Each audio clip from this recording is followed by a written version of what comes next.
ሰላም ጤና ይስጥልን እጅጉን የተወደዳችሁና የተከበራችሁ ቤተሰቦቻችን እንደምን አላችሁልን? አዲስ ስፖርት የዩቲዩብ ቻናል ላይ ትገኛላችሁ።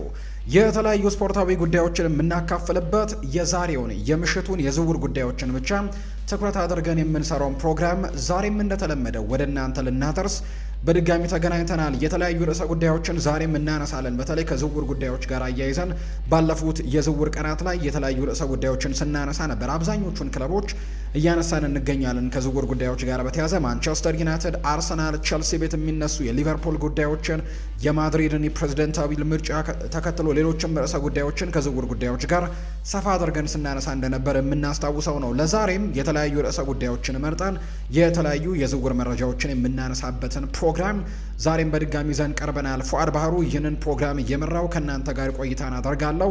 እናንተ ግን ከኛ ጋር ስትቆዩ ሀሳብና አስተያየቶቻችሁን ስምና አድራሻችሁን እየጠቀሳችሁ ኮሜንት ቦክስ ላይ እንድታጋሩን በአክብሮት እንጋብዛለን። እየጻፋችሁልን ስለሆነ ከልብ አድርገን ነው የምናመሰግነው። ስለምትከታተሉንም እጅግ ከልብ አድርገን እናመሰግናለን። ዛሬ ሁለት ርዕሰ ጉዳዮችን እናነሳለን። አንደኛው የራፋኤል ሊያኦ ጉዳይ ነው። ይሄ ፖርቱጋላዊ ተጫዋች እንግዲህ በዚህ ጊዜ በአውሮፓ በገበያው ላይ ከሚገኙ ተጫዋቾች መካከል አንደኛው ነው። በተለይ በጣሊያን ሴሪኤ ዘንድሮ ኤሲ ሚላን የአውሮፓ ቻምፒየንስ ሊግን የሚያሳትፈውን ቦታ ይዞ አላጠናቀቀም። በአምናው የውድድር ዓመትም እንዲሁ ከሁሉም የአውሮፓ ውድድሮች ከቻምፒየንስ ሊጉም ከዩሮፓ ሊጉም ከኮንፈረንስ ሊጉም ውጪ ሆኖ አጠናቆ እንደነበር እናስታውሳለን። እና እንግዲህ ዘንድሮ በነበረው የውድድር ዓመት ላይ አንድም የአውሮፓ ተሳትፎችን አላደረገም። በዚህ የውድድር ዓመት ደግሞ በጣሊያን ሴሪኤ በመጨረሻው ሳምንት ተሸንፈው ከአውሮፓ ቻምፒየንስ ሊግ ውጪ ሆኖ በዩሮፓ ሊግ ላይ እንደሚሳተፍ ያረጋገጠበትን ውጤት ማምጣቱን እናስታውሳለን። ከዚህ ጋር በተያያዘ በኤሲ ሚላን ቤት ለውጦች እንደሚኖሩ ይታመናል። ከነዚህ መካከል አሰልጣኝ ማሲሚሊያኖ አሌግሪ ክለቡን ለቆ መውጣቱን የምናስታውሰው ነው። እንዲሁ ደግሞ ራፋኤል ሊያኦ በርከት ያሉ ጊዜያት በኤሲ ሚላን ቤት ያሳለፈው ተጫዋች ይሄ የውድድር ዓመቱ የመጨረሻው እንደሆነ በሚቀጥሉት የውድድር ዓመታት በሌሎች የአውሮፓ ታላላቅ ሊጎች ራሱን መሞከር እንደሚፈልግና የመጨረሻ ዓመቱን እንደሆነ አስታውቆ እንግዲህ ቀጣይ ደግሞ በዝውውር ገበያው ላይ የትኛው ክለብ ይህንን ተጫዋች ያስፈርመዋል የሚለውን ጉዳይ እንድንዳሰስ ያደርገናል። ስለዚህም የራፋኤል ሊያኦን ጉዳይ ዛሬ በስፋት እናነሳለን። እንደ ከዚህ ቀደሙ ግን የዚህ ተጫዋች የስሙ ከትልልቆቹ ክለቦች ጋር ቢነሳም ያን ያክል ግን የጠበቀ አታችመንትን እየተመለከተን አይደለም። ለምንድን ነው የሚሉትን ምክንያቶች በስፋት እናነሳለን። ከራፋኤል ሊያኦ ዝውውር ጋር አያይዘን ዛሬ በስፋት ቆይታን የምናደርግባቸው ፕሮግራሞችን ነው ወደ እናንተም የምናደርሰው። ከዛ ውጭ ግን የማንቸስተር ሲቲን የዝውውር ጉዳዮችና የዝውውር እቅዶችን ዛሬ ሰፋ አድርገን ወደ እናንተም የምናደርስ ነው የሚሆነው። ምክንያቱም ማንቸስተር ሲቲ በዚህ የክረምት ተጫዋቾች የዝውውር መስኮት በጣም ትልቅ ለውጦችን ያደርጋል ተብሎ ይጠበቃል። አሰልጣኙን ለውጧል፣ ወይም አሰልጣኝ ፔፕ ጓርዲዮላ ክለቡን ለቆ መሄዱ የሚታወስ ነው። ላለፉት 10 ዓመታት በጣም ትልልቅ ነገሮችን ያደረገ አሰልጣኝ ነው። እንግዲህ አሰልጣኝ ፔፕ ጓርዲዮላ በሚቀጥለው የውድድር ዓመት በማንቸስተር ሲቲ እንግዲህ የማሰልጠን ቦታ ላይ ወይም በኮቺንግ ቦታው ላይ አንመለከተውም። በአንጻሩ ኤንዞ ማሬስካን የምንመለከትበት እድል ነው ሰፊ ይሆናል ተብሎ የሚጠበቀው። ከዛ ውጭ ግን በክለብ ውስጥ ሊለቁ ስለሚችሉ ተጫዋቾችም የምናነሳቸው ጉዳዮች ይኖራሉ። በዚህ ክለብ ውስጥ የተለያዩ ተጫዋቾች ሊለቁ ይችላሉ ተብሎ ይታሰባል። የሮድሪ መቆየትና አለመቆየት የተረጋገጠ ጉዳይ አይደለም። ከዛ ውጭ እነ ሄስኮ ግቫርዲዮል በዝውውር ጉዳይ ላይ ስማቸው በስፋት ይነሳል። የነ ኦማር ማርሙሽ ተደጋጋሚ የጨዋታ እድሎችን ያለማግኘት ምናልባት ክለቡን ለቀው እንዲወጡ ሊያደርጋቸው ይችላል ተብሎ ይታመናል። ቲያኒ ራይንደርስን በተመሳሳይ መንገድ ላይ የሚገኝ አይነት ተጫዋች ነው። ሌሎች በርከት ያሉ ስሞችም ከማንቸስተር ሲቲ ጋር ሊለያዩ የሚችሉበት እድል ይኖራል ተብሎ ይታሰባል። ማንቸስተር ሲቲ በሚቀጥለው የውድድር ዓመት በጣም ጥሩ ግንባታዎችን ማድረግ ይጠበቃል። ምክንያቱም እነዚህ የጠቀስናቸው ተጫዋቾች የሚወጡ ከሆነ እንግዲህ አዳዲስ ፊቶች ደግሞ ያስፈልጉታል ተብሎ ይታመናል። የለቀቁ ሌሎችም ተጫዋቾች እነ በርናርዶ ሲልቫ እነ ጆን ስቶንስ ደግሞ ቀደም ብለው መልቀቃቸውን ተከትሎ፣ ስለዚህ ማንቸስተር ሲቲ በሚቀጥለው የውድድር ዓመት የትኞቹን ቦታዎች ለማጠናከር ሙከራዎችን ያደርጋል፣ የትኞቹን ተጫዋቾችስ ለማምጣት ሙከራዎችን እያደረገ ነው የሚለውን ጉዳይ በስፋት በዛሬ ፕሮግራማችን ላይ የምናነሳ ነው የሚሆነው ውድ ቤተሰቦቻችን። ስለዚህ በእነዚህ ርዕሰ ጉዳዮች ላይ ሀሳቦቻችሁን ልታጋሩ እንችላላችሁ። ከዛ ውጭ ግን ከክለቦቻችሁ ጋር አያይዛችሁም ያላችሁን ሀሳብ አስተያየት እንታጋሩ ነው በአክብሮት የምንጋብዘው። ታዲያ ግን ለእኛ ሀሳቦቻችሁን ስትጽፉልን ውድ ቤተሰቦቻችን እንግዲህ የስምና አድራሻችሁን እየጠቀሳችሁ ቢሆን እኛ መልሰን ወደ እናንተ ለማድረስ ያመቸናል። ለምሳሌ ያክል በባለፉት ፕሮግራሞቻችን እንዲሁ ሀሳቦቻቸውን ያካፈሉንን ወደ እናንተ እናደርስ። የመጀመሪያው ይሳቅ ጂማ ነው፣ ወይም ደግሞ የዘውትር እንግዲህ አድማጫችን እንደሆነ እናውቃለን። ሰላም ውድ ወንድሜ እንዴት አደርግ? 10 አለቃ ይስሐቅ ቦጋለ ነኝ ከሶማሊያ ብሎናል። ዘንድሮ የዓለም ዋንጫውን በጉጉት እየጠበቅኩኝ ነው። ፈረንሳይ ይህንን ዋንጫ ታሸንፋለች ሲል ሀሳቡን ሰጥቶናል። የዘውትር አድማጫችን የሆነው ይስሐቅ ቦጋለ ነው ይህንን ሀሳብ ያጋራን። ሌላኛው ፏዴ እንዴት አደርክ? ናቲ ነኝ የደብረ ማርቆሱ። አሁን ግን የቦታ ለውጥ አድርጌ ወይም የቦታ ዝውውር አድርጌ አዲስ አበባ ነኝ። ቀንደኛ የማንቸስተር ደጋፊ ነኝ። እኔም ምለው ይሸጣሉ የተባሉ ተጫዋቾች ሁሉ ከዩናይትድ ጋር ስማቸው የሚያያዘው በእርግጥም ባያያዝ ነው የሚገርመኝ። ብራንድ ምንጊዜም ብራንድ ነው ሲል ሀሳቡን ልኮልናል። የማንቸስተር ዩናይትድ ደጋፊ እንደሆነ ገልጾልናል። በዝውውር ገበያው ላይ ማንቸስተር ዩናይትድ በጣም ከበርካታ ተጫዋቾች ጋር ከመያያዙ ጋር አያይዘው የሰጠን ሀሳብ ነው። ናቲ ከልብ አድርገን ነው የምናመሰግነው። ሌላኛው ሀሳቡን ያጋራን ቤተሰባችን ሰላም አርሰናል የግራ መስመሩን በሁሊያን አልቫሬዝ ቢያጠናክር በአውሮፓ ያጣውን ውጤት መልሶ በእጁ ያስገባል ብዬ አስባለሁ ብሎናል። አባስ ነኝ ከካናዳ ነው የላከልን ይህንን ሀሳብ። እንግዲህ አርሰናሎች በዚህ የክረምት ተጫዋቾች የዝውውር መስኮት በዝውውር ገበያው ላይ ትልልቅ የሚባሉ እጩ ተጫዋቾች እንዳሏቸው ወይም ደግሞ በትልቁ የሚፈልጓቸው ተጫዋቾች እንዳሉ እየተነገረ ነው። በተለይ አሰልጣኝ ሚኬል አርቴታ እንግዲህ አሁን የዝውውር መስኮቱ ሊከፈት ጥቂት ቀናቶች ናቸው የቀሩትና እንግዲህ የፌሽታው ካለቀ በኋላ በተለይ የአውሮፓ ሻምፒየንስ ሊግን የፍጻሜ ጨዋታ ከተሸነፉ በኋላና ለሚቀጥለው የውድድር ዓመት ወደ መዘጋጃው ጊዜው ላይ አሁን በትልቁ በዝውውር ገበያው ላይ ትኩረት የሚያደርጉበት ጊዜ እንደሆነም በይፋ እየተነገረ ይገኛልና ስራውንም ከወዲሁ መጀመሩ እየተነገረ ነው። የአርሰናል የዚህ የውድድር ዓመት ወይም የዚህ የክረምት ተጫዋቾች የዝውውር መስኮት ትልቁ ኢላማ ሁሊያን አልቫሬዝን ማስፈረም እንደሆነ ትልልቅ የሚባሉ የመረጃ ምንጮች እየተነሱ ነው። እርግጥ ነው ለማስፈረም ጥረት የሚያደርጓቸው እነ ሞርጋን ሮጀርስን ጨምሮ እነ ኤሊ ጁኒየር ክሩፒን የመሳሰሉ ሌሎች ተጫዋቾችን እየሰማን እንገኛለን። ከሁሉም ግን ቢያገኙ ደስ የሚሏቸው ሁሊያን አልቫሬዝን በዚህ ቡድን ውስጥ መቀላቀል ትልቁ የአሰልጣኝ ሚኬል አርቴታ ዓላማ እንደሆነ ይነገራል። እርግጥ ነው ከተጫዋቹ ጋር በተያዘ ሌሎች ጉዳዮች እየተነሱ ቢሆንም ምክንያቱም ተጫዋቹ ወደ ባርሴሎና የማምራት ትልቅ ፍላጎቶች እንዳሉት የሚያሳዩ ነገሮች ቢኖሩም የአርሰናል ግን የዚህ የዝውውር መስኮት ትልቁ ዓላማውና ቢሳካለት ደስ የሚለው የዝውውር ጉዳይ የሁሊያን አልቫሬዝ የአትሌቲኮ ማድሪዱን አጥቂ ወደ ለንደን ማምጣት እንደሆነ የሚያሳዩ መረጃዎች ያሉ። ሀሳብህን ስላጋራህን ግን እጅግ ከልብ አድርገን እናመሰግናለን። ሌላኛው ሱራፌላ ንማው የተባለው ቤተሰባችን ነው። ስለ ቶትንሃም የዝውውር ጉዳዮች ንገረን ብሎናል። ከቶትንሃም ጋር በተያዘ እንግዲህ ዘንድሮም አምናም በጣም አስቸጋሪ የሚባል የውድድር ዓመትን ነው ቶትንሃም ሆትስፐርስ ያሳለፈው። አምና በአንጌ ፖስት ኮግሉ ስር፣ ዘንድሮ ደግሞ የተለያዩ አሰልጣኞችን ቀጥሮ እንዳሰናበት እናስታውሳለን። ቶማስ ፍራንክ ነበሩ ውድድር ዓመቱን የጀመሩት።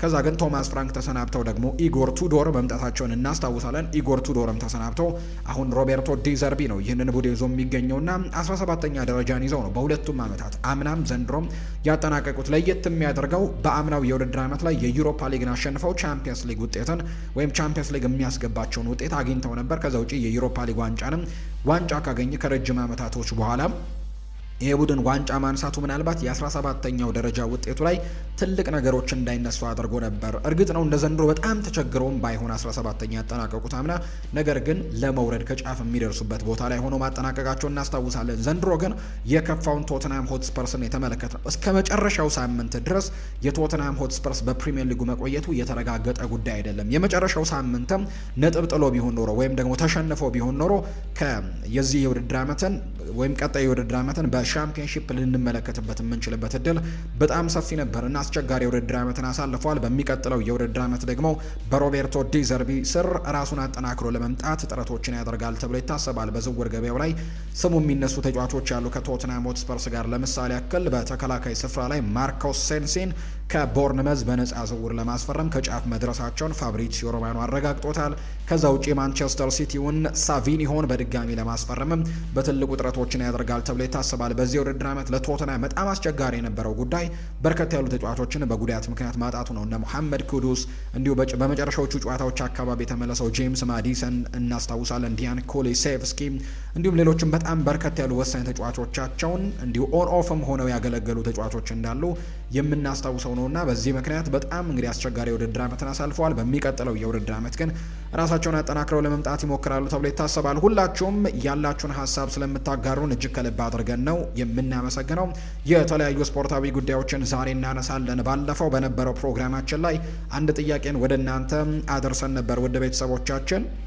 እንግዲህ ያ ጥያቄያችን የነበረውን ደግሞ የዓለም ዋንጫ ላይ ለሶስት ብሔራዊ ቡድኖች የተጫወተ አንድ ተጫዋች አለ ብለን ጠይቀናችሁ ነበር። ይሄ ተጫዋች ማን ነበር ነው እንግዲህ ጥያቄው።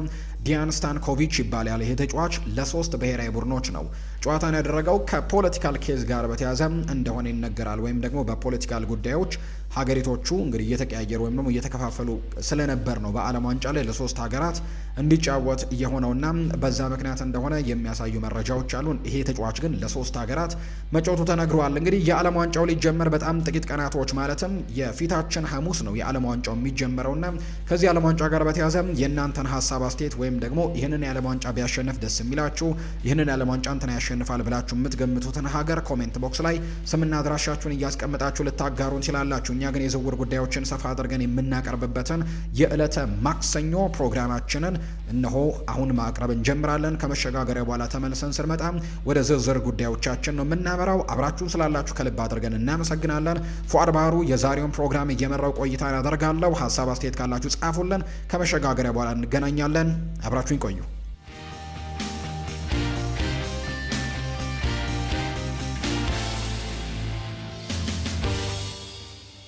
ከመሸጋገሪያው በኋላ በድጋሚ ተመልሰን ተገናኘን። ውድ ቤተሰቦቻችን ወደ ቀዳሚው ርዕሰ ጉዳያችን ነው የምናመራው። እናንተ ግን ከኛ ጋር ስትቆዩ ሀሳብ አስተያየቶቻችሁን እንድታጋሩን በአክብሮት እንጋብዛለን። የመጀመሪያው ርዕሰ ጉዳያችን የሚሆነው ከራፋኤል ሊያው ጋር የተያዙ ጉዳዮችን ነው በስፋት የምናነሳው። እንግዲህ ባለፉት የክረምት ተጫዋቾች የዝውውር መስኮትም የዚህ ተጫዋች ስም ከተለያዩ ክለቦች ጋር በስፋት ሲነሳ የምናስታውሰው አይነት ተጫዋች ነው። በተለይ እንግዲህ በፖርቱጋል ብሔራዊ ቡድንና በኤሲ ሚላን በጣም ጥሩ የውድድር ዓመታቶችን በሚያሳልፍበት ጊዜ በተለይ በኤሲ ሚላን በጣሊያን ሴሪኤም እንግዲህ የቡድኑ በጣም ቶፕ የሚባለው ተጫዋች እንደሆነ ይታወቃል። በርከት ያሉ ግቦችን በማስቆጠር ከዛ ውጭ ደግሞ በርከት ያሉ አሲስቶችንም በማድረግ ጭምር የምናውቀው ተጫዋች ነው ራፋኤል ሊያውና እንግዲህ ይህ ተጫዋች ወደ ገበያ በሚወጣበት ሰዓት በርከት ያሉ ክለቦች የሚረባረቡበት ተጫዋች እንደሚሆን ነው የሚገመተው። ነገር ግን በዘንድሮ የዝውውር መስኮት ግን ይህ ተጫዋች አሁን በገበያው ላይ የሚገኝ ተጫዋች ነው። ምክንያቱም በሚቀጥለው የውድድር ዓመት በኤሲ ሚላን ቤት እንደማይቆይ በይፋ ራሱ አረጋግጦታል። እንግዲህ የዚህ የውድድር ዓመት የመጨረሻው ጨዋታን 2-1 ከተሸነፉ በኋላ ኤሲ ሚላንም በሚቀጥለው የውድድር ዓመት በአውሮፓ ቻምፒየንስ ሊግ የሚሳተፍበትን እድል ማግኘት አልቻለም። በተለይ በዚህ የውድድር ዓመት በጣም ጥሩ የውድድር ዓመትን ነበር ያሳለፉት። የአውሮፓ ትልቅ ውድድሮች ላይ አልነበሩምና ወይም ደግሞ በአውሮፓ ቻምፒየንስ ሊግም በዩሮፓ ሊግም በኮንፈረንስ ሊግም ዘንድሮ የሚያሳትፋቸውን ውጤት አምና አላመጡም ነበርና ዘንድሮ በአውሮፓ ውድድሮች ላይ አልተካፈሉም ነበር። በዚህ መሰረትም በጣሊያን ሴሪ ላይ ብቻ ትኩረት አድርገው ሲንቀሳቀሱ ነበርና ረጅም ጊዜያቶችን በተለይ ከኢንተር ሚላን ቀጥሎ ሁለተኛ ደረጃ ላይ ተቀምጦ የነበረበትን ጊዜ እናስታውሳለን። ነገር ግን ወደ መጨረሻዎቹ አካባቢ የገጠማቸው ተከታታይ ሽንፈትና ተቀናቃኞቻቸው በተለይ የጃምፔሮ ጋስፔሪኒ ሮማና የሴስ ፋብሪጋሱ ቡድን ኮሞ ደግሞ እጅግ በጣም አውትስታንዲንግ የሆነ የመጨረሻ አጨራረስን ማሳየታቸው ወይም የመጨረሻዎቹ ሳምንታትን በተከታታይ ድል አድርገው መምጣታቸው ኤሲ ሚላንና ዩቬንቱስን ከአውሮፓ ቻምፒየንስ ሊግ ተሳትፎነት ያስወጣ ውጤት እንዲሆን አድርጎታል። በመጨረሻ የሚያመጡት መጥፎ ውጤት አሰልጣኙንም ለስንብት ዳርጓቸዋል። አሰልጣኝ ማሲሚሊያኖ አሌግሪ ከዚህ ክለብ ጋር ሲለያዩ በጥል ጭምር ሆኖ እንደተጠናቀቀ የምናስታውሰው ነው። እንግዲህ ከኃላፊው ዝላታን ኢብራሂሞቪች ጋር ጭምር ጥል ውስጥ ገብተው እንደነበር የሚታወስ ነው። ነገር ግን ማሲሚሊያኖ አሌግሪ ብቻ አይደለም ይህንን ክለብ የሚለቀው። ባለፉት የውድድር ዓመታት ለኤሲ ሚላን በጣም ትልቅ አበርክቶችን መስጠት የቻለው ፖርቱጋላዊው ራፋኤል ሊያው በ27 ዓመቱ ይህንን ክለብ ለቆ እንደሚወጣ የሚያሳዩ መረጃዎችን በተለይ ራሱ ይፋ አድርጓል። ከሚቀጥለው የውድድር ዓመት ጀምሮ ራሱን በትልልቅ መድረኮች ላይ በተለይ ራሱን ሌሎች ውድድሮች ላይ መፈተን እንደሚፈልግ ይፋ አድርጎ ነው ከኤሲ ሚላን ጋር መለየቱን ይፋ ያደረገውና በዚህ በሚመጣው የክረምት የተጫዋቾች የዝውውር መስኮት በትልልቅ ክለቦች ይታደናል ተብሎ ቢታሰብም ነገር ግን ከዚህ በፊት እንደሚነሳው የዝውውር ወሬዎች ላይ በጣም አታችት ሆኖ በርካቶች ሲያነሱት አንመለከትም። እርግጥ ነው አሁንም በዝውውር ገበያው ላይ ለምሳሌ ከማንቸስተር ዩናይትድ ጋር፣ ከአርሰናል ጋር፣ ከሊቨርፑል ጋር፣ ከኒውካስል ዩናይትድ ጋር ከነዚህ ትልልቅ ክለቦች ጋር ስሙ እየተነሳ እንደሆነ እናውቃለን። ነገር ግን በገበያው ላይ እንደመገኘቱ ወይም ደግሞ ይሄ ተጫዋች በዚህ የውድድር ዓመት ወይም በሚቀጥለው የውድድር ዓመት በኤሲ ሚላን እንደማይቆይ እንደመረጋገጡ ግን ከዚህ በፊት እንደነበረው አይደለም አሁን ላይ ስሙ እየተነሳ የሚገኘው። ለዛ ደግሞ ትልልቅ ምክንያቶች ይነሳሉ።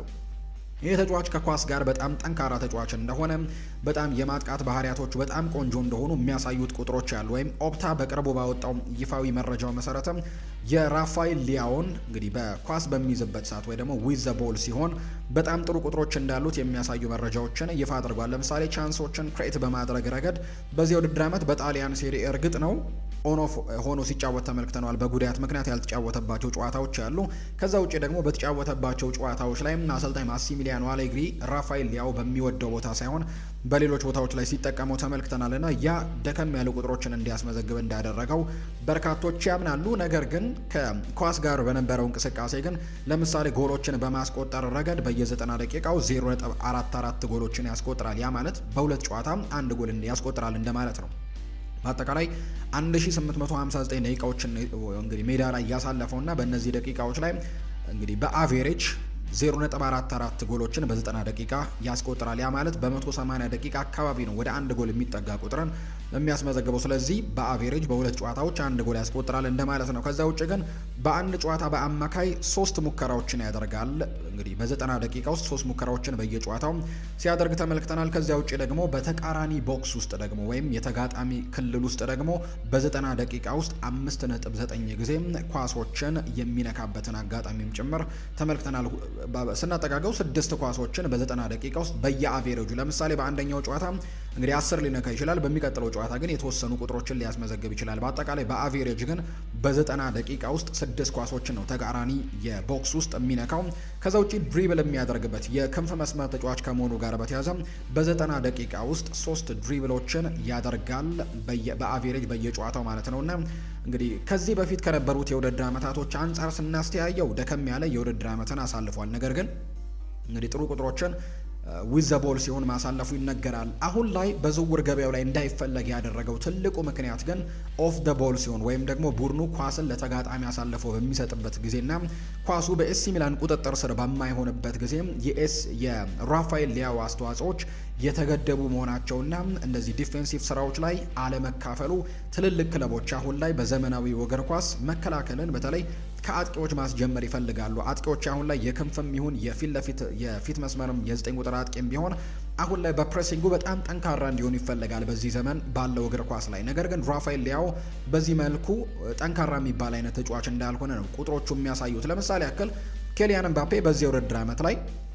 እንግዲህ ትልቁ የሚነሳበት ድክመት ወይም ደግሞ ለሪያል ማድሪድ ያን ያክል ጎሎችን እያስቆጠረ ቻምፒየንስ ሊግ ከፍተኛ ግብ አስቆጣሪ ሆኖ አጠናቆ ከዛ ውጪ ደግሞ በላሊጋውም ከፍተኛ ግብ አስቆጣሪ ሆኖ ጭምር አጠናቆ በሪያል ማድሪድ ቤትም የዚህ የውድድር ዓመት ከፍተኛ ግብ አስቆጣሪ ሆኖ እንኳን አጠናቆ በጣም በርካታ ትችቶች ሲሰነዘሩበት እንሰማለን። በሪያል ማድሪድ ቤት ደጋፊዎች ጭምር ፒቲሽን አሰባስበው ይሄ ተጫዋች ይውጣልን እስከ ማለትም ጭምር የደረሱበት ይሄ ተጫዋች ጎሎችን እያስቆጠረ ነው። ነገር ግን ትልቁ ድክመቱ የመከላከል ስራዎች ላይ ወይም ደግሞ ዲፌንሲቭ ሮሎቹ ላይ ጠንካራ አለመሆኑና ይባስ ደግሞ ደካማ መሆኑ ለሪያል ማድሪድ ሰዎችና ለሪያል ማድሪድ ተጫዋቾችም ከዛ ውጭ ደግሞ የሪያል ማድሪድ አሰልጣኞችንና ደጋፊዎችን ጭምር የኬሊያን ምባፔ ላይ ብስጭቶችን እንዲያስተላልፉ ያደረገበት ትልቁ ምክንያት ይሄ እንደሆነ ይነገራል። ከዛ ውጭ ሰሞኑን የሰማነው አንድ መረጃ ያለ ኦስማን ዴምቤሌ በፈረንሳይ ብሔራዊ ቡድን ስብስብ ውስጥ ወይም ደግሞ ካምፕ ውስጥ ይህ ተጫዋች የመከላከል ነገሩንም በደንብ እንዲያግዛቸው ወይም ደግሞ በመከላከሉ ላይ አስተዋጽኦችን እንዲያደርግ በይፋ ኬሊያን ምባፔን ጠይቆታል የሚል መረጃ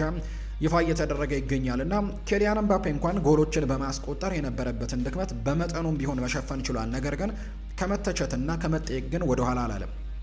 የራፋኤል ሊያው ግን ከዚህ በተቃራኒ ነው።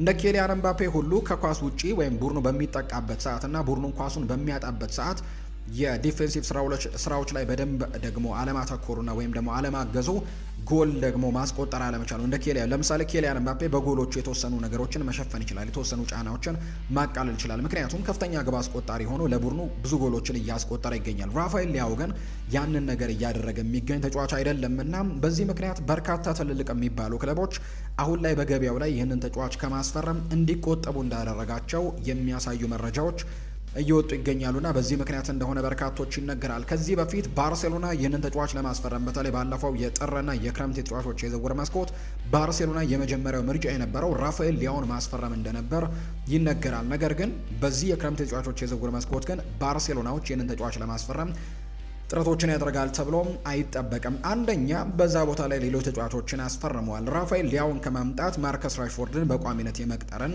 ፍላጎት እንዳላቸው የሚያሳዩ ነገሮች አሉ። እንግዲህ አሁን ላይ አንቶኒ ጎርደንን በዚህ ቡድን ውስጥ ጨምረዋል። አንቶኒ ጎርደን በዚህ የውድድር ዓመት በተለይ ኦፕታ ባወጣው ቁጥራዊ መረጃ ላይ በአውሮፓ ከሚገኙ የክንፍ መስመር ተጫዋቾች በፕሬሲንግ ቶፕ ከሚባሉ ተጫዋቾች እንደሆነ አስቀምጦታልና ባርሴሎና ያንን ፍላጎት ፈልጎ እንደወሰደው የሚያሳዩ ነገሮች አሉ። ከዛ ውጪ በዚህ ቡድን ውስጥ ራፊኒያ አለ። ከዛ ውጪ በዚህ ቡድን ውስጥ ላሚን ያማል ይገኛልና እነዚህ ተጫዋቾች መኖራቸውን ተከትሎ ባርሴሎና አሁን በዚህ ፖርቱጋላዊ ተጫዋች ላይ ትልቅ ትኩረት ያደርጋል ተብሎ አይታሰብም። ሌላኛው ፈላጊው ማንቸስተር ዩናይትድ ነው። ማንቸስተር ዩናይትድም እንዲሁ በክንፍ መስመሩ ላይ ተጨማሪ ተጫዋቾችን መጨመር እንደሚፈልግ ይነገራል። እርግጥ ነው በማቴዎስ ኩኛ እና በብሪያን ኤምቤሞ ዘንድሮ በጣም ጥሩ የሚባሉ ጊዜያቶችን አሳልፈዋል። ነገር ግን በሚቀጥለው የውድድር ዓመትም እዛ ቦታ ላይ ዴብዞችን መጨመር ይፈልጋል። ምክንያቱም የአውሮፓ ቻምፒየንስ ሊግ ተሳታፊ እንደሆነ ይታወቃል እና ማንቸስተር ዩናይትዶችም እዚህ ተጫዋች ላይ ቀዝቀዝ እንዲሉ ያደረጋቸው በዲፌንሲቭ ሮሉ ላይ በጣም ደካማ መሆኑና በፕሬሲንጉን እንደሚፈለገው አለማድረግ መቻሉ ይሄኛው የተወሰኑ ነገሮችን እንደሚቀንሱበት ይነገራል። ነገር ግን አሁንም ቢሆን በዝውውር ገበያው ላይ ከሚመለከቷቸው ተጫዋቾች መካከል አንደኛው ነው። ተጫዋቹም ቢሆን ከማንቸስተር ዩናይትድ ጋር ጥሩ የሚባል አታችመንት እንዳለው ይነገራል። ምክንያቱም ከልጅነቱ ጀምሮ የማንቸስተር ዩናይትድ ደጋፊና አድናቂ ሆኖ እንዳደገ ተናግሯል። በይፋ እንግዲህ ቃለ ምልልሶች ላይ ነው ይህንን ነገር ሲናገር የሰማ ነው። የክሪስቲያኖ ሮናልዶን በጣም ወዳጅና እሱን እየተመለከተ እንዳደገ ጭምር ይፋ አድርጓል። በክሪስቲያኖ ሮናልዶ ምክንያትም በፕሪሚየር ሊግ ከሚጫወቱ ክለቦች ሁሉ ማንቸስተር ዩናይትድን እንደሚመርጥም ወይም ደግሞ ማንቸስተር ዩናይትድ የሚወደው ክለብ እንደሆነ ይፋ አድርጓልና ምናልባት ማንቸስተር ዩናይትዶች በዚህ በዝውውር መስኮቱ ላይ ትልቁ ኢላማቸው ማድረግ የሚችሉ ከሆነ ወይም በትልቁ እንግዲህ ይህንን ተጫዋች ለማስፈረም እንቅስቃሴዎችን ማድረግ የሚችሉ ከሆነ የማግኘት እድላቸው በጣም ሰፋ ይላል ተብሎ ይታሰባል። ከዛ ውጭ ግን ማንቸስተር ዩናይትድ ዘንድሮ በዚህ የዝውውር መስኮት በትልቁ የአማካይ ስፍራ ላይ ትኩረቱን ያደርጋል ተብሎ ስለሚታሰብ መጀመሪያ የአማካይ ስፍራውን በደንብ ካጠናከረ በኋላ ወይም ደግሞ ወጪውን ከተመለከተ በኋላ የአማካይ ስፍራውን ካጠናከረ በኋላ ከሚኖረው ወጪ ጋር አጣጥሞ ነው ያንን ቦታ ወይም የክንፍ መስመሮቹን ለማጠናከር ሙከራዎችን ያደርጋል ተብሎ የሚታሰቡ። ስለዚህ ምናልባት ራፋኤል ሊያው ላይ ሊዘገዩ የሚችሉበት እድል ይኖራል ተብሎ ይታሰባል ከማንቸስተር ዩናይትድ ጋር በተያያዘ። ሌላኛው ፈላጊው አርሰናል እንደሆነ ይነገራል። አርሰናልም የዚህ ተጫዋች ፈላጊ እንደሆነ በትክክል የሚታወቅ ጉዳይ ነው። ነገር ግን ቅድሚያ የሚሰጣቸው ሌሎች ተጫዋቾች እንዳሉ እየተገለጸ ይገኛል። አርሰናል በሚቀጥለው የክረምት የተጫዋቾች የዝውውር መስኮት በቅርቡ የዝውውር መስኮቱ ሲከፈት ከአርሰናል ይለቃሉ ተብሎ የሚጠበቁ ተጫዋቾች አሉ። በተለይ በግራው የማጥቃት ክፍል ላይ ጋብሪኤል ማርቲኔሊ፣ ከዛ ውጭ ሊያንድሮ ትሮሳርድ ክለቡን ለቀው ሊወጡ የሚችሉበት እድሉ በጣም ሰፊ ነው። እነዚህ ተጫዋቾች አሁንም ቢሆን ከትልቅ ክለቦች ጋር ስማቸው መነሳት ጀምረዋል። ለምሳሌ ያክል ሰሞኑን ጋብሪኤል ማርቲኔሊን በተመለከተ ባየር ሚኒኮችን ተጫዋች ለማስፈረም ጥረቶችን እንደጀመሩ የሚያሳዩ ነገሮች አሉ። በተለይ ሉዊስ ዲያስ ተጠባባቂ አድርገው እንደሚመለከቱትና በተለይ ፍጥነቱን ደግሞ ለመጠቀምም ፍላጎት እንዳላቸው የሚያሳዩ መረጃዎችን እየተመለከተ ነው። እንዲሁ ደግሞ ሊያንድሮ ትሮሳርድም እድሜው እየገፋ ነው፣ ከአርሰናል ጋር ይለያያል ተብሎ ይጠበቃል። ከዛ ውጭ ግን የቱርክ ክለቦችም ይህንን ተጫዋች ለማስፈረም ጥረቶችን እያደረጉ እንዳለ የምንሰማባቸው አጋጣሚዎች ያሉና በዚህ መሰረትም እነዚህን ሁለት ተጫዋቾች አርሰናሎች የሚለቁ ከሆነ በቀጣይ እዛ ቦታ ላይ ትልቅ ለውጦችን ማድረግ ይጠበቅባቸዋል። እርግጥ ነው ትልቁ ፍላጎታቸው አሁንም ቢሆን ሞርጋን ሮጀርስን ማስፈረም ነው። ሞርጋን ሮጀርስ ሊገኝ የሚችል አይነት አማራጭ እንደሆነ ያምናሉ አርሰናሎች። ከዛ ውጭ ግን የዚህ ተጫዋች ቨርሳታይልነት ከፈለጉ በ10 ቁጥር ሚና ላይ ለመጠቀም መቻላቸው፣ ከዛ ውጭ ደግሞ በክንፍ መስመር ላይም በቀኝም በግራም የመጠቀም እንግዲህ አቅምን ስለሚሰጣቸው ቅድሚያ የሚሰጡት ለዚህኛው ለሞርጋን ሮጀርስ እንደሆነ ይነገራል። ነገር ግን ራፋኤል ሊያውንም የሚመለከቱበት እድል እንዳለ ግን የሚያሳዩ መረጃዎችን በትልቁ እየተመለከትን እንገኛለን። ከራፋኤል ሊያው ፈላጊዎች መካከል አንደኛው አርሰናል እንደሆነ ተነግሯል። ሌላኛው ሊቨርፑልም ከራፋኤል ሊያው ጋር ስሙ የሚነሳው ሌላኛው ተጫዋች ነው። እርግጥ ነው ሊቨርፑልም አሁንም እንደ ሌሎቹ ክለቦች ሁሉ በቀዳሚነት የሚመለከተው አማራጩ አይደለም። ሊቨርፑሎች በቀዳሚነት የሚመለከቱት አማራጭ የ19 ዓመቱ ታዳጊ ያን ዲያማንዴ እንደሆነ በይፋ ሲነገር ሰምተናል። ነገር ግን ምናልባት የእሱ ጉዳይ የማይሳካላቸው ከሆነ ሌላኛው አማራጫቸው የፓሪስ ሰን ዠርሜኑ ብራድላይ ባርኮላን ማስፈረም ነው። ከዛ በኋላ የሚመጣ አማራጭ ነው ራፋኤል ሊያው። እንግዲህ ሊቨርፑል በዚህ የክረምት ተጫዋቾች የዝውውር መስኮት ትልቁ ቦታው ይሆናል ተብሎ ይታሰባል። ወይም ደግሞ ትልቁ ለማሻሻል የሚሞክሩት ቦታ የክንፍ አጥቂነቱን እንደሆነ እየተነገረ ነው። ምክንያቱም ሞሐመድ ሳላ ክለቡን ለቆ እንደወጣ ይታወቃል። ከዛ ውጭ ኮዲ ጋክፖም አሁንም ከሌሎች ክለቦች ጋር ስሙ እየተነሳ ነው። እንደውም ፋብሪዚዮ ሮማኖ በቅርብ ባወጣው መረጃ ላይ ይፋ እንዳደረገው ከሆነ ኮዲ ማቲያስ ጋክፖን ለማስፈረም የሚሞክር አንድ ክለብ አለ። ስሙ እስካሁን አልተገለጸም። በሚቀጥሉት ቀናት ላይ ምናልባት ይህ ትልቅ ክለብ እንቅስቃሴዎችን የሚጀምር ከሆነ እንግዲህ የዝውውር ጉዳዩ ላይ በስፋት የምንነጋገርበት ይሆናል ሲል መናገሩ ይታወሳልና ኮዲ ጋክፖንም ለማስፈረም ጥረት የሚያደርጉ ክለቦች ይኖራሉ ተብሎ ይታሰባል። ሁሉም ነገር ግን አንዶኒ ኢራኦላ በይፋ ስራውን ከጀመረ በኋላ የሚወሰን ነው የሚሆነው። ኮዲ ጋክፖን በክለቡ ማቆየት ይፈልጋል ወይስ ሌሎች የክንፍ ተጫዋቾች ላይ ትኩረት ያደርጋል የሚለው ጉዳይ የሚጠበቅ ነው የሚሆነው። ኮዲ ጋክፖ ለቀቀም አልለቀቀም ግን እንግዲህ ሊቨርፑሎች በዚህ የክረምት ተጫዋቾች የዝውውር መስኮት የክንፍ መስመር ተጫዋች ማስፈረማቸው የተረጋገጠ ጉዳይ ነው። ምክንያቱም መሐመድ ሳላህን አጥተዋል። አምና እንኳን ሉዊስ ዲያዝ ትቶት ያለፈውን ቦታ የመተካት እድል እንግዲህ ወይም ደግሞ ተክተውታል በትክክል ተብሎ አይታመንም። ስለዚህ በዚህ የዝውውር መስኮት የክንፍ መስመር ላይ በትልቁ ትኩረት ያደርጋሉ ተብሎ ይታሰባል። በገበያው ላይ ከሚገኙ አማራጮች ደግሞ ራፋኤል ሊያው አንደኛው ይሆናል ተብሎ ይታሰባል። አንቶኒ ጎርደንን ወደ ባርሴሎና አሳልፈው የሰጡት ኒውካስል ዩናይትዶች ሌላኛው የዚህ ተጫዋች ፈላጊ ይሆናሉ ተብሎ ይታመናል። በተለይ ኒውካስል ዩናይትድ በሚቀጥለው የውድድር ዓመት ራሱን በደንብ አጠንክሮ ለመምጣት ሙከራዎችን እያደረገ ነው። እርግጥ ነው በዚህ የክረምት የተጫዋቾች የዝውውር መስኮት በርከት ያሉ ከዋክብቶቹን ሊያጣ የሚችልበት እድሉ በጣም እየሰፋ እየመጣ ነው የሚገኙ። ምክንያቱም ትልልቅ የሚባሉ ተጫዋቾቹ እነ ቶናሊን ጨምሮ እነ ሊቨርማንቶ፣ ሉዊስ ሆልን ጨምሮ ሌሎችም ትልልቅ የሚባሉ ጎርደንም ለቆ ወጥቷል። እንግዲህ በሚቀጥለው የውድድር ዓመት ከክለቡ ጋር የመቀጠል እድላቸው በጣም ጠባብ ነው። ትልልቅ የሚባሉ ክለቦች እነዚህ ተጫዋቾችን ለማስፈረምና ለመቀራመት ሙከራዎችን እያደረጉ ነው የሚገኘው። ስለዚህ የኤዲ ሃው ስብስብ በሚቀጥለው የውድድር ዓመት በአዳዲስ ፊቶች መገንባት ይኖርበታል ተብሎ ይታሰባል። አንቶኒ ጎርደንን ያጡት ኒውካስል ዩናይትዶች ራፋኤል ሊያውን ለመተካትም ሙከራዎችን ያደርጋሉ ተብሎ ይታሰባል። በድጋሚ ወደ አውሮፓ ቻምፒየንስ ሊግ ለመመለስና በድጋሚ በፕሪሚየር ሊጉ ጥሩ ደረጃን ይዞ ወደ ማጠናቀቁ ለመመለስ የታይንሳይዱ ቡድን በትልቁ በክረምት የተጫዋቾች የዝውውር መስኮት ትኩረት ሰጥተው ይሰራሉ ተብሎ ይታሰባል። አምና እንግዲህ አሌክዛንደር ኢሳክን በጣም በትልቅ ገንዘብ መሸጣቸው ይታወሳል። በዚህ የዝውውር መስኮት ደግሞ አንቶኒ ጎርደንን ወደ 80 ሚሊዮን ዩሮ አካባቢ ገቢ አግኝተውበታል። ከዛ ውጪ ሌሎች ትልልቅ ኮከቦችን የሚሸጡ ከሆነ ጥሩ ዝውውሮችን ለማድረግ እድሉን ያገኛሉ ተብሎ ይታሰባል እና ራፋኤል ሊያው ሌላኛው የኒውካስል ዩናይትድ ኢላማ ይሆናል ተብሎ ይታሰባል። ሌላኛው ግን ምናልባት የማይጠበቁ የሚባሉ ወይም ደግሞ ያልተጠበቁ የሚባሉ ጥያቄዎችም ቀርበውለታል። እርግጥ ነው ከተጫዋቹ ተፈላጊነት አንጻር አሁን በገበያው ላይ እንዳልኳችሁ ቀዝቀዝ ከማለቱ አንጻር ሁለት ክለቦች ከወደ ቱርክ ጥያቄ ያቀርበውለታል። ይህንን ፖርቱጋላዊ ተጫዋች ወደ ቱርክ ሊግ ለመውሰድ ሁለት ክለቦች ጥያቄ እንዳቀረቡ ይፋ ተደርጓል። ፌነርባቼ እና ጋላታሳራይ ሌሎቹ የራፋኤል ሊያው ፈላጊዎች ይሆናሉ ተብሎ እንደሚታመን የሚያሳዩ መረጃዎች አሉ። በአጠቃላይ ግን ይህ ተጫዋች እንግዲህ ያሉበትን ድክመቶች በትክክል ማስተካከል እንዳለበት የሚያሳየው ውድድር ዓመትን ያሳለፈው። እርግጥ ነው እንዳልኳችሁ የሚፈልገው አይነት ቦታ ላይ ግን ተሰልፎ ያልተጫወተባቸው ነገሮች ያሉት። ነገር ግን ያም ሆነ ይህ ግን በሚቀጥለው የውድድር ዓመት ወደ ጥሩ ቡድን ለመሸጋገር በሚቀጥለው የውድድር ዓመት ራሱን ማሳየት ይኖርበታል ተብሎ ይታሰባል። በዚህ የክረምት ተጫዋቾች የዝውውር መስኮት የትኛውን ክለብ ይቀላቀላል የሚለው ጉዳይ ግን በቀጣይ የዝውውር ቀናት ላይ በትልቁ እንመለከተዋለን ተብሎ ይታሰባል። በትልልቆቹ የእንግሊዝ ክለቦች ቢጫወት ግን በተለይ በማንቸስተር ዩናይትድ እና በአርሰናል የመጫወት ግን ፍላጎቶች ይኖሩታል ተብሎ እንደሚታሰብ ነው ከራፋኤል ሊያው ጋር በተያያዘ እየወጡ የሚገኙ መረጃዎች የሚያሳዩት።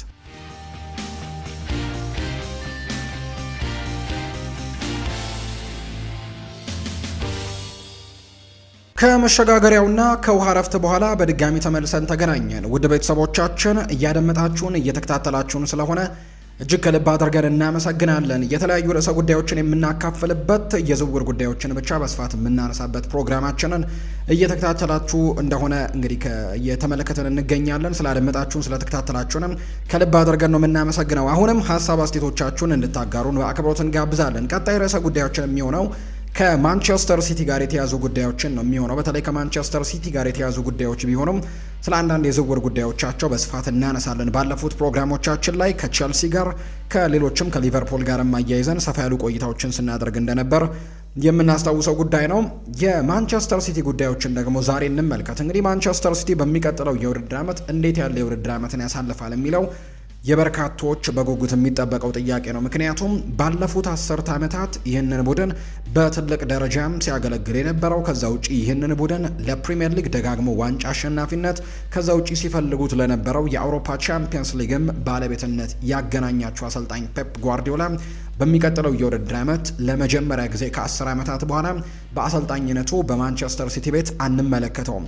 ያ ነገር እንግዲህ በተለይ የማንቸስተር ሲቲ ደጋፊዎች እንዴት በሚቀጥለው የውድድር ዓመት ከአዲሱ አሰልጣኝ ኤንዞ ማሬስካ ጋር ሲላመዳሉ የሚለው ጉዳይ በስፋት የሚጠበቅ ጉዳይ ነው። የኤንዞ ማሬስካ ጉዳይ እስካሁን በይፋ የተረጋገጠ ነገር የለውም። በእርግጥ እንግዲህ ማንቸስተር ሲቲ በቀጣይ የሚሾሙ አሰልጣኝ ኤንዞ ማሬስካ እንደሆነ ቢታወቅም፣ ነገር ግን ካልዱናል ሙባረክ በቅርቡ ባደረጉት አንድ ቃለ ምልልስ ላይ በቅርቡ ጥሩን አሰልጣኝ ይፋ እናደርጋለን ሲልም ጭምር መናገሩ ይታወሳል እና ኤንዞ ማሬስካ እንደሚሆን በርካቶች ግምቶቻቸውን ሰጥተዋል። ከዚህ በፊት የኤንዞ ማሬስካም በማንቸስተር ሲቲ ቤት በምክትል አሰልጣኝነት ከፔፕ ጓርዲዮላ ጋር እንግዲህ የምናስታውሰው ሰው ነው። ከዛ በሌስተር ሲቲ ቤት በጣም ጥሩ ስራዎችን ሰርቶ ቡድኑን ከሻምፒየንሺፕ ወደ ፕሪሚየር ሊግ አሳድጎት እንደነበር እናስታውሳለን። ነገር ግን ባሳደገበት የውድድር ዓመት ላይ ቸልሲ ይህንን አሰልጣኝ ስለፈለገው ወደ ቸልሲ ማምራቱ ይታወሳል። በቸልሲ ቤትም ጥሩ ነገሮችን መስራቱን እናስታውሳለን። 2 ዋንጫዎችንም እንዲሁ ከቸልሲ ጋር አሳክቶ እንደነበር የምናስታውሰው ነው። የኮንፈረንስ ሊግ ዋንጫን አሳክቷል።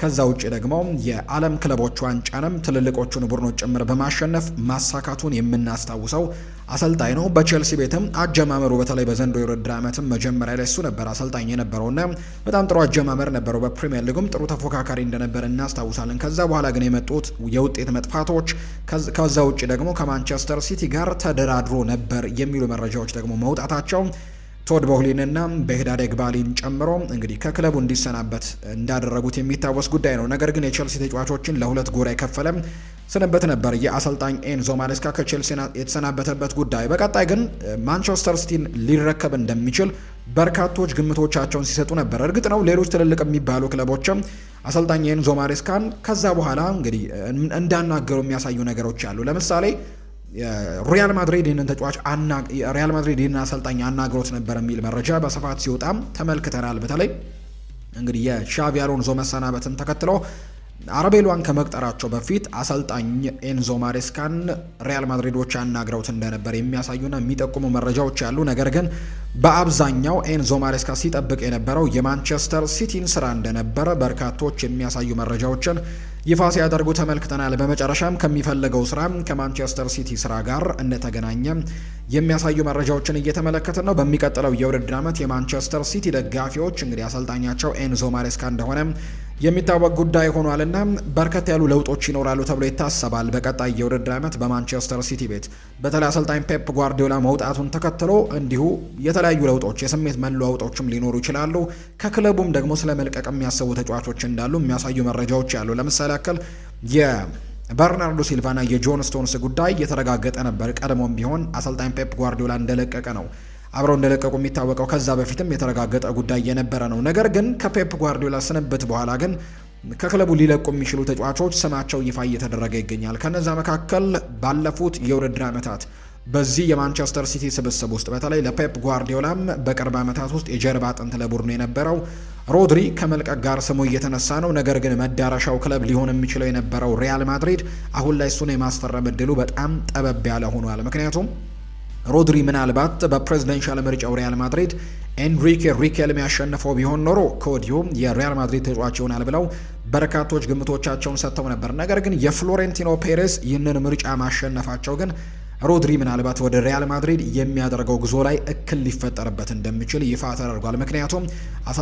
ፕሬዚደንት ፍሎሬንቲኖ ፔሬስ ሮድሪን የማስፈረም ያን ያክል ፍላጎት እንደሌላቸው ይነገራል። ከዛ ይልቅ ግን በወጣት ተጫዋቾች ይህንን ቡድን ለመገንባት ጥረቶችን እንደሚያደርጉ፣ ከዛ ውጭ ደግሞ አንድ ኮከብ ተጫዋች ላይ ከፍተኛ ገንዘቦችን ለማውጣት ዝግጁ እንደሆኑ የሚያሳዩ መረጃዎችን እየተመለከተን እንገኛለን። ያ ተጫዋች ማይክል ኦሊሴ ይሆናል ተብሎ ይጠበቃልና ለሱ ደግሞ ያን ያክል ከፍተኛ ገንዘቦችን የሚያወጡ ከሆነ እንደ ሮድሪ ላለ ተጫዋች ማንቸስተር ሲቲ በጣም ትልቅ ገንዘቦችን ለሚጠይቅበት ተጫዋች በጣም ከፍ ያለ ገንዘብን በድጋሚ ያቀርባሉ ብሎ ማሰብ በጣም ሞኝነት ሊሆን እንደሚችል ነው የሚነገረው። ኤንሪኬ ሪኬልሜ ግን ቃል የገቡት ነገር ነበር። እኔ ፕሬዝደንት ሆኜ የምመረጥ ከሆነ ኤርሊንግ ብራውት ሃላንድን እና ሮድሪን ወደዚህ ክለብ አመጣቸዋለሁ ብሎ ቃል ገብቶ ነበር። ነገር ግን የኤንሪኬ ሪኬልሜ የፕሬዝደንትነት ጉዳይ ሳይሳካ በመቅረቱ የሮድሪም ወደ ሪያል ማድሪድ የማምራት እድሉ በጣም ጠባብ እንደሆነ የሚያሳዩ ነገሮች ይፋ ተደርገዋል። ነገር ግን በሚቀጥለው የውድድር ዓመት በሪያል ማድሪድ ቢጮት ግን ለተጫዋቹ በጣም ደስተኛ እንደሚያደርገው ይፋ ተደርጓል። በቅርቡም አንድ ቃለ መጠይቅ ተደርጎለት ነበር ከሪያል ማድሪድ ጋር በተገናኘ ጥያቄ ቀርቦለት አሁን በስፔን ብሔራዊ ቡድን በዓለም ዋንጫ ስብስብ ውስጥ ነው የሚገኘውና ሙሉ ትኩረት የዓለም ዋንጫ ላይ ነው። ከዛ በኋላ ከዓለም ዋንጫው መጠናቀቅ በኋላ የሚፈጠረውን እንመለከታለን ሲል ተናግሮ ነበር። ከዛ በፊትም በዚህ የውድድር ዓመት አጋማሽ አካባቢ ከሪያል ማድሪድ ጋር በተያዘ የመሄድ ፍላጎቶች እንዳሉት የሚያሳይ አይነት አስቴትን ሰጥቶ በበርካቶችም መነጋገሪያ ሆኖ እንደነበር እናስታውሳለን። እሱ ምንም እንኳን ማስተባበያዎችን ቢሰጥም ማለት ነው። ነገር ግን አሁንም ቢሆን ከሪያል ማድሪድ ጋር ፍላጎቶች እንዳሉት ይነገራል። ተጫዋቹና ምናልባት የመልቀቅ ዕድል ይኖራል ተብሎ ከሚታሰቡ ተጫዋቾች መካከል አንደኛው ነው ሮድሪ። ሌሎች ተጫዋቾችም ክለቡን ለቀው ሊወጡ የሚችሉበት እድሉ አለ። ማቴዮ ኮቫቺች ሌላኛው ክለቡን ለቀው ይወጣል ተብሎ የሚታሰበው ተጫዋች ነው። እንዲሁ ቲያኒ ራይንደርስም ክለቡን ሊለቅ የሚችል አይነት ተጫዋች ተደርጎ ይቆጠራል። ምክንያቱም በዚህ የውድድር ዓመት በአሰልጣኝ ፔፕ ጓርዲዮላ ስር አጀማመሩ ላይ በጣም ተደጋጋሚ የመሰለፍ እድሎችን አግኝቶ ነበር። አጨራረሱ ላይ ግን በጣም አስቸጋሪ ጊዜያቶችን ያሳለፈው አምና በኤሲ ሚላን በጣም ድንቅ የውድድር ዓመትን እያሳለፈው ተጫዋች የጣሊያን ሴሪኤም የዓመቱ ምርጥ አማካይ ተብሎ የተመረጠው ኔዘርላንዳዊው ቲያኒ ራይንደርስ በዚህ የውድድር ዓመት ግን በማንቸስተር ሲቲ ቤት በጣም ተቸግሮ ተመልክተነዋል። እርግጥ ነው አዲስ ቡድን የቀየረው፣ እርግጥ ነው አዲስ የውድድር ባህልን ወይም ደግሞ ፕሪሚየር ሊግን ነው መላመድ የሚጠበቅበትና እነዛ ነገሮች በተወሰኑ እንዳቀዘቀዙት ይነገራል። ነገር ግን አሁንም ቢሆን በአውሮፓ ትላልቅ ክለቦች ተፈላጊ ከሆኑ ተጫዋቾች አንደኛው ነው። በተለይ የዲየጎ ሲሞኔ ቡድን ኤሲ ሚላን ይህንን ተጫዋች ለማስፈረም ጥረቶችን ከወዲሁ እንደጀመረ የሚያሳዩ ነገሮችን እየተመለከትን ነውና ቲያኒ ራይንደርስ በትልልቆቹ ክለቦች አሁንም እየተፈለገ የሚገኝ ተጫዋች ነው። ስለዚህ እሱም የመልቀቅ እድል ይኖረዋል ተብሎ ይታሰባል። ሌላኛው ሊለቅ ይችላል ተብሎ የሚታሰበው ተጫዋች ኦማር ማርሙሽ ነው። ይህም ተጫዋች በጀርመን ቡንደስሊጋ በአይንትራክ ፍራንክፈርት በነበረበት ጊዜ በርካቶች እጅግ አስደናቂ የውድድር ዓመትን ማሳለፉን የሚያስታውሱት ነው። በተለይ አሁን አሁን በሊቨርፑል ከሚገኘው ሁጎ ኤኪቲኬ ጋር የነበራቸው ጥምረት እጅግ በጣም አስደናቂ እንደነበርና ጀርመን ቡንደስሊጋ ከፍተኛ ግብ አስቆጣሪ ዝርዝር ውስጥ ከመሪዎቹ ተርታ በአሲስት አድራጊነቱም ከመሪዎቹ ተርታ የተሰለፈ ተጫዋች እንደነበር እናስታውሳለን። ነገር ግን በማንቸስተር ሲቲ ቤት ግን ያንን ነገር መድገም ተስኖታል። በተለይ አሰልጣኝ ፔፕ ጓርዲዮላ በአሰልጣኝነት በነበረበት ጊዜ ኦማር ማርሙሽን የክንፍ ተጫዋችም አይደለም፣ የ10 ቁጥር ተጫዋችም አይደለም፣ የፊት መስመር አጥቂ ወይም የ9 ቁጥር ተጫዋች አድርገው ያስቡት ስለነበር በ9 ቁጥር ቦታ ላይ ደግሞ ኤርሊንግ ብሮታላንድ በመኖሩ ምክንያት ይህ ተጫዋች በርከት ያሉ የጨዋታ እድሎችን እንዳያገኝ ገድቦበት እንደነበር የምናስታውሰው ነው። በዛ ምክንያትም በሚቀጥሉት የውድድር ዓመታት ወደ ሌሎች ክለቦች አመርቶ የመጫወት ፍላጎት እንዳለው የሚያሳዩ መረጃዎችን በተደጋጋሚ እየተመለከትን ነው። አስተን ቪላን ጨምሮ ሌሎችም ትልቅ የሚባሉ ክለቦችም የኦማር ማርሙሽ ፈላጊዎች እንደሆኑ እየተነገሩ ነው። ሌሎችም ይለቃሉ ተብሎ የሚታሰቡ ተጫዋቾች አሉ። የተረጋገጡ ባይሆንም ነገር ግን ከማንቸስተር ሲቲ መልቀቅ ጋር በተያያዘ ስማቸው የሚነሱት ሌሎች ተጫዋቾች እነ ሄስኮ ግቫርዲዮል ለምሳሌ ከሪያል ማድሪድ ጋር በትልቁ ስሙ እየተነሳ ነው። ጆዜ ሞሪኒዮ በተከላካይ መስመር ላይ 2 ተጫዋቾችን ማስፈረም ይፈልጋሉ። ኢብራሂማ ኮናቴን አስፈርመዋል። ከዛ ውጭ ግን በግራ እግሩ መጫወት የሚችል ከዛ ውጭ ከመሃል ተከላካይነት ጎን ለጎን ደግሞ በሚያስፈልግ ሰዓት በግራ ክንፍ የተከላካይ ስፍራ ላይ መጫወት የሚችልን ተጫዋች ማስፈረም ይፈልጋሉና 2 እጩዎችን ነው ይፋ ያደረጉት። ሪካርዶ ካላፊዮሪና ሄስኮ ግቫርዲዮል ናቸው። ሪካርዶ ካላፊዮሪ በአርሰናል መቆየት እንደሚፈልግ ይፋ አድርጓል። ከዛ ውጭ ደግሞ በርከት ያሉ የአርሰናል ሌጀንዶች ደግሞ የቀድሞ ሌጀንዶች እና አሽሊ ኮል ጭምር ምንም ወደዛ ሊያመራ የሚያስገድደው ምንም ምክንያት የለም። ምክንያቱም አርሰናል ትልቁን ዳይናስቲ ወይም ደግሞ ትልቁን ቡድን ለመሆን በአውሮፓ እየገነባ የሚገኝ ቡድን ነውና በዛ ስብስብ ውስጥ መካተትን መቀጠል ይኖርበታል የሚል አይነት አስተያየትን ሰጥቶታል። ተጫዋቹም ቢሆን በዚሁ በአርሰናል ቤት የመቆየት ፍላጎት እንዳለው ተናግሯል። ሄስኮ ግቫርዲዮልም ተመሳሳይ አይነት አስተያየትን ሰጥቷል። በማንቸስተር ሲቲ ቤት መቆየት እንደሚፈልግ ይፋ አድርጓል። ማንቸስተር ሲቲም ኮንትራት አቅርቦለታል። አሁን ሁሉም ውሳኔ በራሱ በክሮኤሺያዊው ተጫዋች ሄስኮ ግቫርዲዮል እጅ ላይ እንዳለ ነው የሚነገረው። በክለቡ የመቆየት ሙሉ መብት አለው። ሊለቅም የሚችልበት እድል እንዳለ ይነገራል። እርግጥ ነው ሪያል ማድሪድ ጥያቄ ሲያቀርብ እንግዲህ ልብን ላያሸፍት አይችልም። ምክንያቱም ሪያል ማድሪድ ዓለም ላይ ከሚገኙ ትልልቅ ክለቦች መካከል አንደኛው ነው። በዓለም ላይ የሚገኙ የትኞቹም ተጫዋቾች ሪያል ማድሪድ እና ባርሴሎና ጥያቄ አቅርቧላቸው ልባቸው ላይሸፍት የሚችል ተጫዋቾች ላይኖሩ ይችላሉ ተብሎ አይጠበቅም። ምክንያቱም እነዚህም እንግዲህ በእግር ኳስ ዘመንህ አንድ ጊዜ ልትጫወትባቸው የምትችልበት እድል ካገኘ ልትጠቀምበት የሚገቡ ክለቦች እንደሆኑ በርካቶች ያነሳሉ። ከታሪክም አንጻር ካላቸው ደግሞ ጠንካራ ነገርም አንጻር። ስለዚህ ምናልባት የሪያል ማድሪድ ጥያቄዎች ልባቸው ሊያላላ የሚችልባቸው እድሎች ይኖራሉ ተብሎ ይታሰባል። በአጠቃላይ ግን ይህ ተጫዋች ምናልባት ከክለቡ ሊለቅ የሚችልበት እድሉ አለ። ካልሆነ ግን በክለቡ ሊቆይ የሚችልበት እድሉም ይኖራል ተብሎ ይታሰባል። ታዲያ ማንቸስተር ሲቲ እነዚህን የሚያክሉ ዝውውሮችን የሚለቅ ከሆነ እነዚህን የሚያክሉ ተጫዋቾችን የሚለቅ ከሆነ መርሳት የሌለብን ያው የግብ ጠባቂውን ጄምስ ትራፎርድንም ጉዳይ ማስታወስ አለብን። ጄምስ ትራፎርድም ይሄ የውድድር ዓመቱ የሚለቅበት የውድድር ዓመት ወይም የክረምት ተጫዋቾች የዝውውር መስኮት ከማንቸስተር ሲቲ ጋር ሊለያይ የሚችልበት የክረምት ተጫዋቾች የዝውውር መስኮት እንደሆነ በርካቶች ያነሳሉ። ምክንያቱም የጃንሉጂ ዶናሩማ እዚህ ቡድን ውስጥ መኖር በቋሚነት እንዳይሰለፍ አድርጎታል። በካፕ ጨዋታዎች ላይ በካራባው ካፕ እና በኤፍኤ ካፕ ነው ሲጫወት የተመለከትነውና ምናልባት ሊለቅ የሚችልበት እድሉ አለው። ነገር ግን ምናልባት ለዚህ ተጫዋች ተስፋ ሊሆን የሚችለው ነገር የኤንዞ ማሬስካ አስተሳሰብ ነው። ከኳስ ጋር በጣም ጥሩ የሆነ ግብ ጠባቂን ይፈልጋሉ። ጂያንሉጂ ዶናሩማ ደግሞ እንደዚህ አይነት ነገሮች ላይ በጣም የሚታማ አይነት ግብ ጠባቂ እንደሆነ የሚታወቅ ነው። ወይም ጥሩ ያልሆኑ ነገሮች እንዳሉት ይታመናል። ከዛ ውጭ ከሉዊስ ኤንሪኬ ጋርም የተሰናበተበት ከፓሪስ ሰን ዠርሜን ጋር የሚወጣበት ምክንያት ያ ሊሆን እንደሚችል በርካቶች ያነሳሉና ምናልባት ጄምስ ትራፎርድን ሊፈልጉት እንደሚችሉ ነው የኤንዞ ማሬስካ ጉዳይ የሚያሳየው። ነገር ግን በቀጣይ ማንቸስተር ሲቲ ትኩረት የሚያደርግባቸው ትልልቅ ዝውውሮች ይኖራሉ ተብሎ ይታሰባል። ትልቁ የማንቸስተር ሲቲ የዚህ ክረምት ተጫዋቾች የዝውውር መስኮት እቅድ ይሆናል ተብሎ የሚታሰበው ሁላችሁም እንደምታውቁት ኤሊዮት አንደርሰን ነው። የኖቲንግሃም ፎረስቱ የአማካይ ስፍራ ተጫዋች በማንቸስተር ሲቲ ቤት ወሳኙ የዝውውር እቅድ ይሆናል ተብሎ ይታሰባል። ማንቸስተር ሲቲ ከፍተኛውንም ገንዘብ ጭምር ለማቅረብ ዝግጁ እንደሆኑ እየተነገረ ነው። ከዚህ በፊት 85 ሚሊዮን ፓውንድ አቅርበው ውድቅ እንደተደረገባቸው እናስታውሳለን። የመጀመሪያ የዝውውር ጥያቄያቸውን አቅርበው ውድቅ ተደርጎባቸዋል። ነገር ግን በሚቀጥሉት የዝውውር ቀናትም በትልቁ እዚህ ተጫዋች ላይ እንቅስቃሴዎችን ያደርጋሉ ተብሎ እንደሚታሰብ ነው የመረጃ ምንጮቹ ይፋ እያደረጉ የሚገኙትና በቀጣይ ኤሊዮት አንደርሰንን ለማስፈረም ትልቅ ጥረቶችን ያደርጋሉ።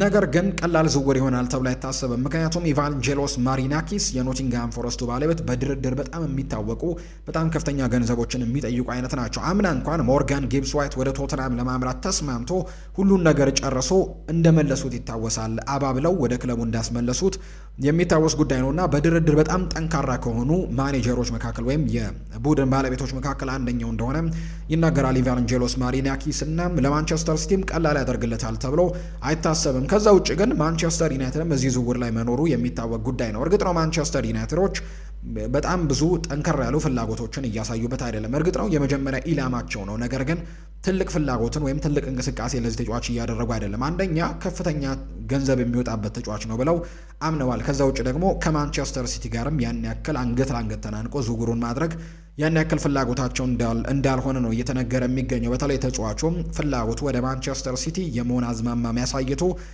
ማንቸስተር ዩናይትዶች ከዚህ ዝውውር የተወሰነ መልኩ ገለል እንዲሉ ሊያደርጋቸው የሚችልበት እድል እንዳለ የሚያሳዩ መረጃዎች ያሉ። ስለዚህ ኤሊዮት አንደርሰንን ለማስፈረም ማንቸስተር ሲቲ በጣም ጥሩ እድል ላይ ነው የሚገኘው። በተለይ እንዳልኳችሁ የቅድም የጠቀስኳቸው እነ ቲያኒ ራይንደርስ እነ ማቴዮ ኮቫቺች እና ሮድሪ ደግሞ ከክለቡ የሚለቅ ከሆነ በርናርዶ ሲልቫ መልቀቁን ተከትሎ አማካይ ክፍሉ በደንብ መታደስ ያለበት ቦታ ይሆናል ተብሎ ይታሰባል። ከዛ ውጪ ማንቸስተር ሲቲ 2 የውድድር ዓመታትን አሁን ያለ ዋንጫ አሳልፈዋል። ወይም ደግሞ ባለፈው ዓመት ሊቨርፑል ፕሪሚየር ሊጉን አሳክቷል። እንዲሁ ደግሞ ዘንድሮ ደግሞ አርሰናል ነው ዋንጫውን ያሳካው። እርግጥ ነው ማንቸስተር ሲቲ ያለ ዋንጫ አሳልፏል ስንል የፕሪሚየር ሊጉን ዋንጫ ነው እንጂ በዚህ የውድድር ዓመት እንኳን 2 ዋንጫዎችን አሳክቷል። 2 ዶሜስቲክ ዋንጫዎችን ኤፍኤ ካፕ እና ካራባው ካፕን ማሳካቱን የምናስታውሰው ነውና ወደ ፕሪሚየር ሊጉ አሸናፊነት ለመመለስ በአውሮፓም አሁንም ጠንካራ ቡድንነቱን በደንብ ለማሳየት በሚቀጥለው የክረምት ተጫዋቾች የዝውውር መስኮት ከፊታችን በሚመጣው የዝውውር መስኮት ጠንካራ ነገሮችን ለማሳየት እንቅስቃሴዎችን ያደርጋሉ ተብሎ ይታሰባል። ኤሊዮት አንደርሰን ደግሞ ዋነኛው እቅዳቸው እንደሆነ የሚያሳዩ ነገሮችን እየተመለከትን ነው። ሌላኛው ሞርጋን ሮጀርስንም እንዲሁ እንደሚመለከቱት የሚያሳዩ ነገሮች አሉ። ይህ ተጫዋች የቀድሞ የአካዳሚያቸው ውጤት እንደሆነ የሚታወቅ ጉዳይ ነው።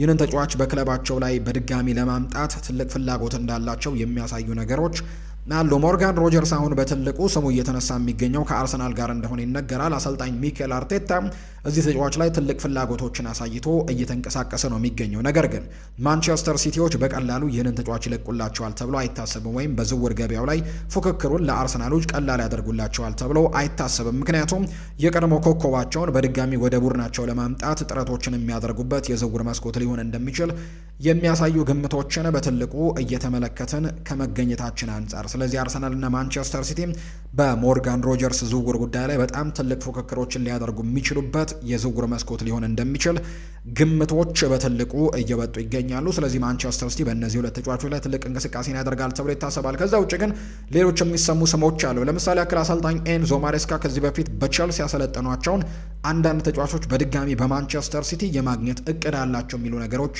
እየሰማን ነው። ኮል ፓልመር አንደኛው ስሙ የተነሳ ተጫዋች ነው። ነገር ግን ኮል ፓልመርን የማስፈረም እድላቸው ጠባብ ነው። ቼልሲም ቢሆን ይህንን ተጫዋች የመልቀቅ እቅዶችን እያሳየ ወይም ፍንጮችን እያሳየ አይደለም። ከዛ ውጭ ኮል ፓልመርም ያን ያክል የመልቀቅ ፍላጎቶችን እያሳየ አይደለም። ለምሳሌ ያክል ኤንዞ ፈርናንዴዝን ማንሳት ይቻላል።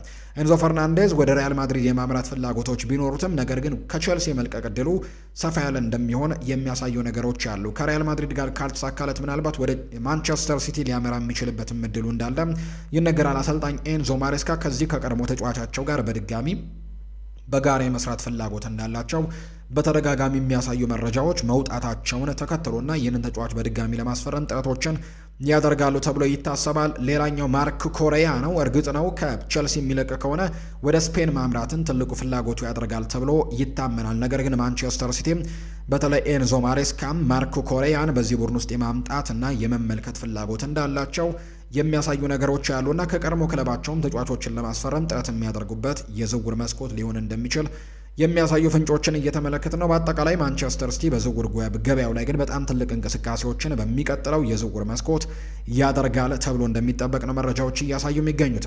ወደ ቤተሰቦቻችን ከአዲስ ስፖርት የዩቲዩብ ቻናል የዝውውር ጉዳዮች ላይ በጣም በትልቁ ትኩረት አድርገን የምናቀርበውን የምሽቱ ፕሮግራማችን የዛሬው ይህንን ይመስል ነበር። በነገው ፕሮግራማችን ሌሎች ርዕሰ ጉዳዮችን፣ ሌሎች ሰፋ ያሉ መረጃዎችን ይዘን በድጋሚ የምንገናኝበት ፕሮግራምን ይዘን የምንመጣ ነው የሚሆነው። ለዛሬ ግን ስለተከታተላችሁኝ፣ ስላደመጣችሁኝ፣ ቆይታችሁም ከኛ ጋር ስለነበር ከልብ አድርጌ አመሰግናችኋለሁ። ከኛ ጋር ስለነበራችሁ ከልብ አድርጌ አመሰግናለሁ።